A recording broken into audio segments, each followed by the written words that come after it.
Innova കൈപ്പിരി ചെയ്തതുമായി ബന്ധപ്പെട്ടാണല്ലോ വിവാദം. എന്താണ് ഈ സംഭവം?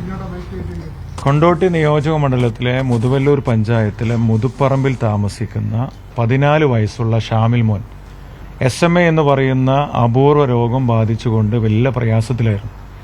എല്ലുകൾ നുറുങ്ങുന്ന അവസ്ഥയിലായിരുന്നു. 3 കോടി രൂപ സമാഹരിച്ചുകൊണ്ട് വിദേശത്ത് നിന്നുള്ള മരുന്ന് ആ പൊന്നുമോൻ്റെ ശരീരത്തിൽ കുത്തിവെച്ചാലേ അവനെ ജീവിതത്തിലേക്ക് തിരിച്ചു കൊണ്ടുവരാൻ സാധിക്കും. ചികിത്സയ്ക്ക് പണമില്ലാത്ത ഒരു സാഹചര്യം വന്നപ്പോൾ 1 കൊല്ലമായി കമ്മിറ്റി രൂപീകരിച്ച് ഫണ്ട് കണ്ടെത്താൻ പറ്റാത്തൊരു സാഹചര്യം വന്നപ്പോൾ സോഷ്യൽ മീഡിയയിലൂടെ ക്രൗഡ് ഫണ്ടിങ്ങിന് നേതൃത്വം കൊടുത്തുകൊണ്ട് അത് സമാഹരിക്കണമെന്ന് പറഞ്ഞാണ് ആ കമ്മിറ്റിയും ആ കുടുംബവും എന്നെ സമീപിക്കുന്നത്. വളരെ സുതാര്യമായി ഇതിൻ്റെ പ്രവർത്തനങ്ങൾ കൊണ്ടുപോകാൻ വേണ്ടി അതിനൊരു മൊബൈൽ ആപ്ലിക്കേഷൻ രൂപീകരിച്ചു. 33 ദിവസങ്ങൾ കൊണ്ട് ആ പ്രിയപ്പെട്ട പൊന്നുമോന് ആവശ്യമുള്ള 3 കോടിയിൽ മുകളിൽ പണം നമുക്ക് സമാഹരിക്കാൻ സാധിച്ചു. എല്ലാ വിഭാഗം ജനങ്ങളും സഹായിച്ചു. പലതുള്ളി പെരുവെള്ളമായി കുടുംബശ്രീക്കാരും പ്രവാസികളും സാധാരണക്കാരും കച്ചവടക്കാരും ഓട്ടോറിക്ഷക്കാരും എല്ലാവരും ഒരുമിച്ച് ചേർന്നുകൊണ്ടാണ് ഈ ഒരു വലിയ ജീവകാരുണ്യ പ്രവർത്തനത്തിന് നേതൃത്വം നൽകി മുന്നോട്ട് പോയത്.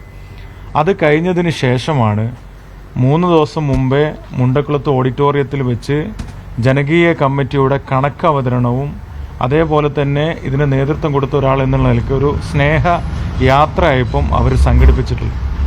എൻ്റെ ഭാര്യയെ വിളിച്ചു. ആ കുടുംബം ഭാര്യയെ കൊണ്ടുവരണമെന്ന് പറഞ്ഞു. എൻ്റെ വൈഫ് 7 മാസം പ്രഗ്നൻ്റ് ആയിരുന്നു.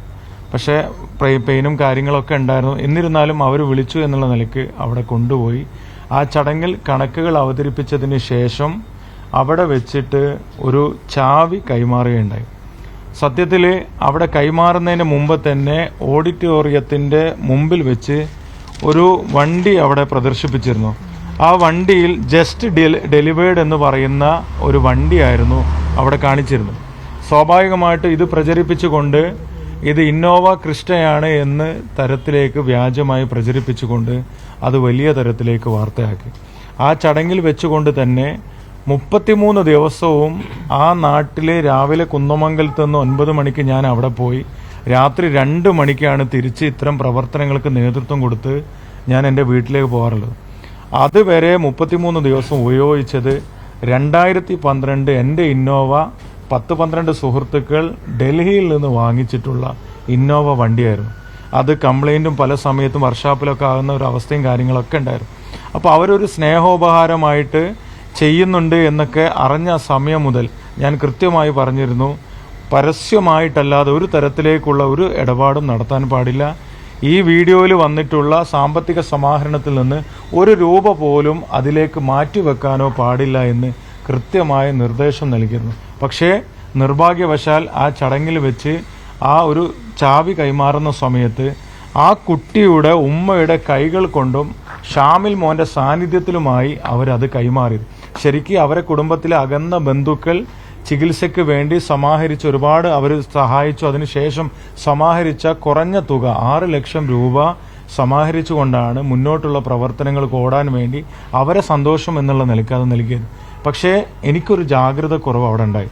ഒരിക്കലും ഞാനത് സ്വീകരിക്കാൻ പാടില്ലായിരുന്നു. പക്ഷേ ആ കുടുംബത്തിൻ്റെ ഒരു ബഹുമാന പുരസ്സരം എന്നുള്ള നിലയ്ക്ക് അവിടെ നിന്ന് ഞാനത് അധിക്ഷേപിക്കുന്നതോ അല്ലെങ്കിൽ സ്നേഹപൂർവ്വം നിരസിക്കുന്നതോ ഒരു പ്രയാസകരമായിരിക്കും എന്നുള്ള നിലയ്ക്ക് അത് ആ ചടങ്ങ് കഴിഞ്ഞതിന് ശേഷം കൊടുക്കാമെന്നുള്ള ഒരു രീതിയായിരുന്നു. പക്ഷെ അന്നപ്പോഴേക്ക് ഒരു കാര്യവുമില്ലാതെ MH വണ്ടി 2017 മോഡല് ഇന്നോവ നൽകിയത് ഞാനത് 2012 ഇന്നോവ തിരിച്ചു നൽകിയത് പോലും വാർത്തയാക്കാതെ പ്രചരണങ്ങൾ നടത്തിക്കൊണ്ട് വളരെ മോശകരമായി വ്യക്തിഹത്യ നടത്തുന്ന രൂപത്തിലേക്കുള്ള ഒരു രീതിയാണ് നടന്നുകൊണ്ടിരിക്കുക. അതിനുശേഷം എനിക്ക് വലിയ മാനസിക പ്രയാസം വന്നു.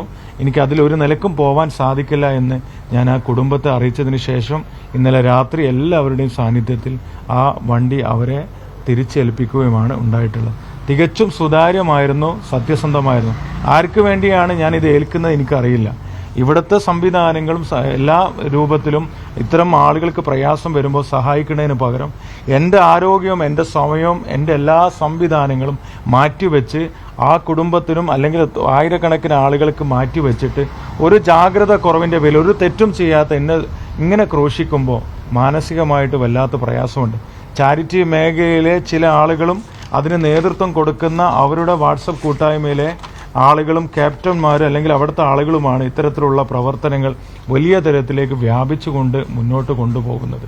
ആ ഒരു വലിയ പ്രയാസം കൂടി ഞാൻ അനുഭവിക്കുകയാണ്.